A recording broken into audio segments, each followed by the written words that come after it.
16 de julio de 1054. El cardenal Humberto, representante de la delegación de la Iglesia Católica, entra en la Catedral de Santa Sofía y coloca un documento frente al patriarca de Constantinopla, Miguel, que se prepara para el servicio, después de lo cual abandona primero Santa Sofía y luego Constantinopla, regresando a Roma. Este documento, dejado por Humberto al patriarca Miguel, declaraba la excomunión del patriarca por el obispo de Roma, es decir, el Papa. Ese mismo día, el patriarca convoca un concilio eclesiástico y excomulga a quienes lo excomulgaron. Así, el 16 de julio de 1054 pasó a la historia como la fecha de la separación oficial de las iglesias occidental y oriental. Lo que los historiadores llaman el Gran Cisma, o la separación de las iglesias oriental y occidental, no ocurrió de la noche a la mañana. La cadena de eventos que llevó a la separación de las dos iglesias, de hecho, tiene sus raíces en siglos atrás. A lo largo de toda la Edad Media, uno de los principales temas de debate entre el clero cristiano fue la cuestión de qué iglesia poseía la supremacía universal. Los obispos de Roma, es decir, los papas, afirmaban que la supremacía pertenecía a la iglesia occidental, porque uno de los apóstoles de Jesús, Pedro, vino a Roma, fundó la iglesia aquí y también sufrió el martirio aquí. Según la afirmación del papado, Pedro fue el primer obispo de Roma, y todos los que le siguieron ocuparon el trono papal, representándolo. El mismo Jesús señaló a Pedro como el fundador de la iglesia. Además, Pablo, quien hizo un gran esfuerzo para difundir el cristianismo, al igual que Pedro, vino a Roma y fue ejecutado aquí. Según la iglesia occidental, los restos de ambos están enterrados bajo la iglesia en el Vaticano. Es decir, la iglesia romana se alza sobre las tumbas de dos de los más grandes mártires cristianos. En opinión del papado, todo esto demostraba la supremacía universal del obispo de Roma. La Iglesia Oriental, por el contrario, explicaba su supremacía con un enfoque más mundano. Constantinopla era la capital del imperio y la residencia del emperador. En la Roma precristiana, los emperadores eran considerados la cabeza de la autoridad religiosa. Esta tradición se mantuvo incluso después del traslado de la capital del imperio a Constantinopla en el siglo IV de nuestra era. Es decir, emperadores como Constantino, Teodosio, Justiniano, tenían autoridad en asuntos religiosos. En realidad, para la Iglesia Oriental la cuestión era bastante simple. En su opinión, la iglesia ubicada donde estaba el emperador debía estar por encima de todas las demás iglesias. Esta disputa por la supremacía, que continuó a lo largo de toda la Edad Media, jugó un papel importante en la ruptura entre las iglesias oriental y occidental. No se trataba de qué argumentos eran más razonables. Ambas iglesias buscaban el poder sobre las demás iglesias. Al parecer, hasta ahora el conflicto había sido más político que religioso, pero también había un aspecto cultural. Para 1054, existían varias diferencias fundamentales entre las dos iglesias, acumuladas a lo largo de los años. Algunas parecían insignificantes, pero con el tiempo contribuyeron al cisma. Por ejemplo, en la iglesia oriental, el clero tenía la tradición de llevar barba. En la iglesia occidental no existía tal tradición. En la iglesia oriental, los sacerdotes podían casarse, pero en la occidental no. También había diferencias en algunos ritos. La iglesia occidental tenía una estructura más dogmática. Las palabras del Papa eran incuestionables. Los ortodoxos, en cambio, consideraban que el patriarca era un hombre que podía equivocarse. Además de todo esto, el mayor problema entre las dos iglesias era el idioma. La frontera que surgió tras la división del Imperio Romano en 395 no solo era política, sino también cultural. En Occidente predominaba la cultura latina, y en Oriente, la griega.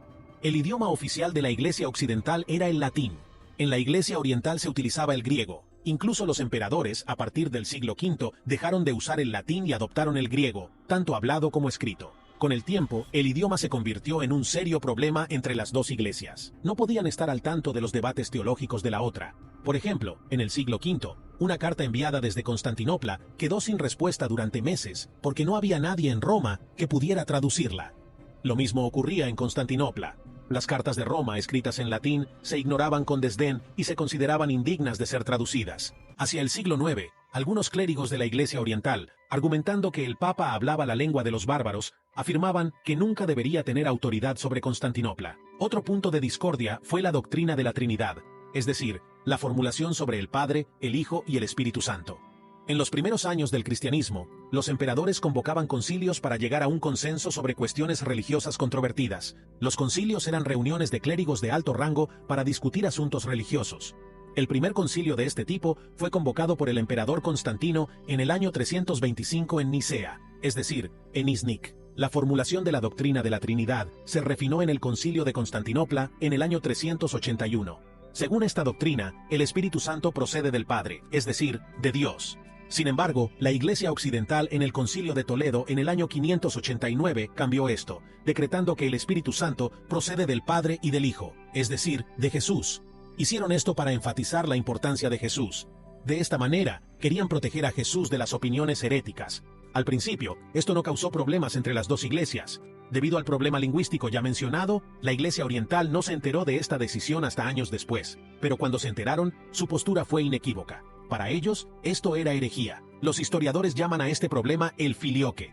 Esta palabra latina significa «y del Hijo». En los albores del cristianismo, no existía una jerarquía clara entre las iglesias. Su interacción se reducía principalmente al intercambio de información. Sin embargo, las decisiones tomadas en los concilios ecuménicos elevaron a 5 iglesias por encima de las demás, otorgándoles cierta autoridad sobre las iglesias en sus regiones. Estas eran las iglesias de Roma, Constantinopla, Alejandría, Antioquía y Jerusalén.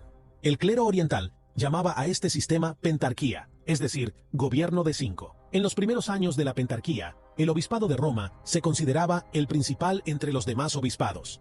Pero con el tiempo, los emperadores, buscando aumentar la importancia de Constantinopla y obtener más poder religioso, comenzaron a atraer a los patriarcas de otras regiones.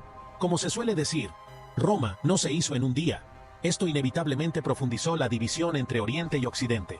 Al principio, los papas tenían que someterse al poder político de los emperadores. Para convertirse en papa, se requería el apoyo del emperador. Esta situación se mantuvo durante varios siglos. En el año 726 después de Cristo, el emperador bizantino León III prohibió la veneración de iconos de Jesús y los santos. El papa Gregorio III se opuso firmemente a este acto, conocido como iconoclasia, y escribió una carta excomulgando a todos los que participaban en él. Sin embargo, esta carta nunca llegó a Constantinopla, ya que los mensajeros fueron arrestados en Sicilia, que en ese momento estaba bajo el dominio bizantino. En el año 751, los lombardos, tras conquistar varias ciudades del norte de Italia, comenzaron a amenazar Roma, lo que llevó a un nuevo giro en la historia de la Iglesia Católica. El Papa pidió ayuda al rey franco Pipino el Breve. Pipino, siendo un hombre piadoso, respondió de buena gana a esta llamada y, invadiendo Italia con su ejército, derrotó a los lombardos. Pero la generosidad de Pipino no terminó ahí. Anunció la cesión de las tierras desde Roma hasta Rávena a la autoridad del papado.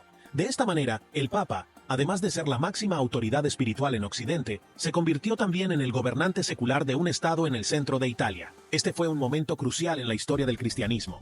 Este proceso continuó en el año 800, cuando el hijo de Pipino, Carlomagno, fue coronado emperador por el Papa. Al mismo tiempo, en el trono bizantino se sentaba la emperatriz Irene, una mujer. Se consideraba generalmente que el emperador debía ser un hombre. Con la coronación de Carlomagno, el poder imperial se trasladó a Occidente.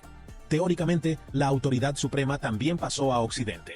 Y aunque en el año 802, Irene fue derrocada y Nicéforo ascendió al trono, ni el papado ni los francos tenían intención de renunciar a sus pretensiones al título imperial. Esto, naturalmente, llevó a una mayor separación. Sin embargo, la gota que colmó el vaso fue la conquista normanda del sur de Italia. Antes de los normandos, gran parte del sur de Italia estaba bajo el dominio del Imperio bizantino. A partir del siglo XI, estos territorios fueron pasando gradualmente bajo el control de los normandos, que eran católicos. Pero había un problema. Las iglesias locales continuaban celebrando sus servicios según el rito oriental. En 1053, el Papa emitió un decreto que obligaba a estas iglesias a adoptar el rito latino. De lo contrario, todas debían ser cerradas. Esta decisión provocó la ira en Oriente, y en respuesta, el patriarca anunció el cierre de todas las iglesias latinas en Constantinopla. Los desacuerdos entre las dos iglesias se convirtieron rápidamente en una crisis diplomática. Para buscar un acuerdo, el Papa envió a Constantinopla una delegación encabezada por el cardenal francés Humberto en junio de 1054. Las negociaciones entre el cardenal Humberto y el patriarca Miguel no fueron bien desde el principio. Humberto entregó a Miguel una carta en la que le recomendaba someterse a la autoridad del Papa. Además, a Miguel le irritaba mucho el comportamiento arrogante del cardenal durante las negociaciones. Después de esto, Miguel no recibió a la delegación romana durante mucho tiempo. Los cardenales permanecieron en Constantinopla varias semanas más. Finalmente, enfadado por este trato, Humberto entró en la Catedral de Santa Sofía la mañana del 16 de julio y colocó sobre el altar, frente al patriarca, la bula de excomunión sellada por el Papa. Esta fue la gota que colmó el vaso. Con el apoyo del emperador, el patriarca Miguel excomulgó primero al cardenal Humberto y luego a toda su delegación. Con esta decisión, las iglesias de Oriente y Occidente se separaron definitivamente. Al principio, esta situación afectó poco a la vida de la gente común. En las regiones donde los cristianos occidentales y orientales vivían juntos, se mantuvieron buenas relaciones. Sin embargo, con el tiempo, la tensión entre las iglesias sembró la discordia también entre la gente.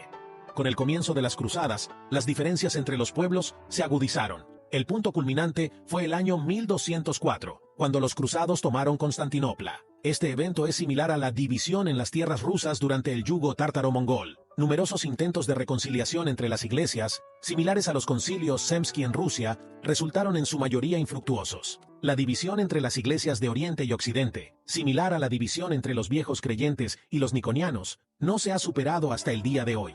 Y parece que no se vislumbra una solución a este problema en el futuro próximo. Y con esto, llegamos al final de nuestra historia de hoy. Muchas gracias por su atención. No olviden darle a me gusta y suscribirse al canal. También estaré encantado de leer sus preguntas y comentarios. Nos vemos en el próximo vídeo.